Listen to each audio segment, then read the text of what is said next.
Statements. I call the member for Penrith and Minister for Police and Emergency Services. Thank you, Mr Speaker. Mr Speaker, recently I had the pleasure of attending a breakfast to promote the International Communication Project 2014, which was hosted by a local Penrith speech pathology practice, Belinda Hill and Associates. During the visit, I had the opportunity to tour the clinic, engage with a presentation from the staff and meet many of the local families who attend this particular practice. The International Communication Project 2014 and Speech Pathology Australia have inspired health and educational professionals from around the globe to promote the importance of communication and raise awareness about communication impairments. Madam Speaker, Mr Speaker, communication is one of the most fundamental human rights. Everybody needs to be able to communicate to fulfil their social, educational, emotional and vocational potential. I was interested to note that 46% of youth offenders identified as expressing a language impairment, and to learn about the speech pathology work that's currently happening in the Youth Custodial Education Project, which highlights the importance of speech pathology intervention in this vulnerable group. The importance of early intervention to deal with communication difficulties is clear given the poor long-term outcomes associated with the language impairment. It's therefore critical that private services and government collaborate effectively to support individuals with their communication disability. It was also interesting to hear of the prevalence and significance of issues within the aged care sector and the importance of communication for the elderly. One member of staff, Scott McVicker, brought a personal perspective as someone living with communication challenges associated with a traumatic brain injury. He related the role of speech pathology has played in his initial recovery 17 years ago and the impact that it continues to have in his daily life. And I must admit, Mr Speaker, listening to Scott talk, and he got particularly emotional, and it was hard not to have a dry eye as he was talking about the ability, literally, to learn how to talk to people again. Scott has been employed by the practice for the last 15 years, and it was truly inspiring to witness his remarkable and his resilience firsthand.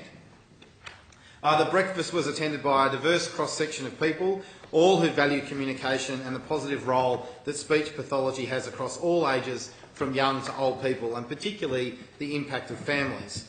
I'd also like to acknowledge a number of the speech pathologists who worked at the practice: Carly Bignell, Michaelia Cooper, Jessica Litchfield and Nicole Weinberg all do an outstanding job in helping many of the people who work through this practice and are strong advocates for strong communication skills.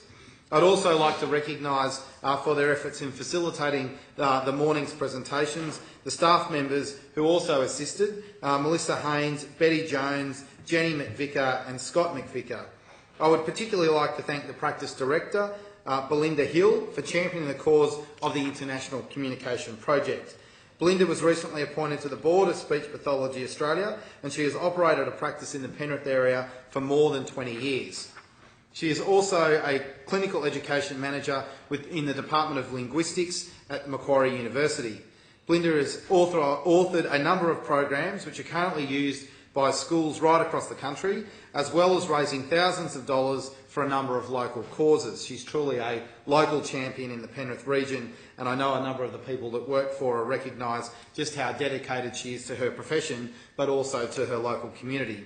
She has a strong interest in a rural service provision, and she is involved in developing a pilot project for a rural clinic education and service provisions using a telepractice technology.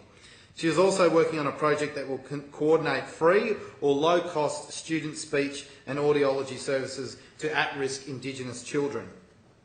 I congratulate Belinda on her ongoing advocacy within the speech pathology sector. I know that as a board member of Speech Pathology Australia, she has a very strong and passionate voice for Western Sydney. But most importantly, like Belinda and all other people I met on this particular morning, we are all people that encourage and support the work that's being done by the International Communication Project. Because, Mr Speaker, if there's one thing that I recognise working in this particular place, it's how valuable it is to be able to engage with each other and communicate with each other. It would make for a very, very different place if we could not communicate across this table. It would make for a very different place if we could not communicate in our own communities and our own families. and the work that the International Communication Project's doing, and speech pathologists across Western Sydney, Penrith and, dare I say it, the country, are making a profound difference.